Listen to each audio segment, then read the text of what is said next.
पनघट पे छूटल नाई गगरी। पनघट पे छूटल नाई गगरी। पनघट पे पनिया भरन गइलिन दुल्हा क दीदी। पनिया भरन गइलिन दुल्हा क दीदी। कहरा के साथे ऊ प्यार कइलिन बिना सोचे विचारे ऊ भागी गइलिन। पनघट पे छूटल नाई गगरी। पनघट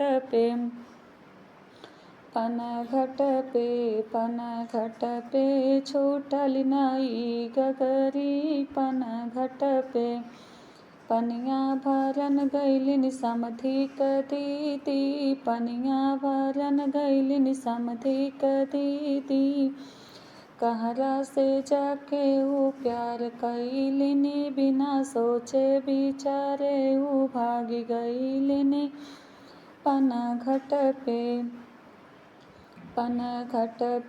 छूटल नाई गगरी। पनघट पे छूटल नाई गगरी। पनघट पे पनिया भरन गइलिन भसुर क बहिनी। पनिया भरन गइलिन भसुर क बहिनी।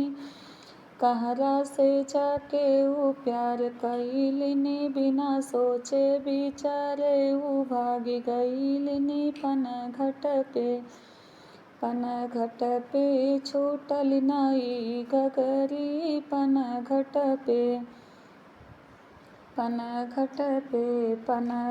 पे छूटल नाई गगरी। पनघट पे पनिया भरन गइलिन अगुआ क बहिनी। पनिया भरन गइलिन अगुआ क बहिनी। कहरा से जाके ऊ प्यार कइलिन बिना सोचे विचारे ऊ भागी गइलिन। कहरा से जाके ऊ प्यार कइलिन बिना सोचे विचारे ऊ भागी गइलिन। पनघट पे छूटल नाई गगरी। पनघट पे छूटल नाई गगरी। पनघट पे पनिया भरन गई बरातिन क बहिनी। पनिया भरन गई बरातिन क बहिनी।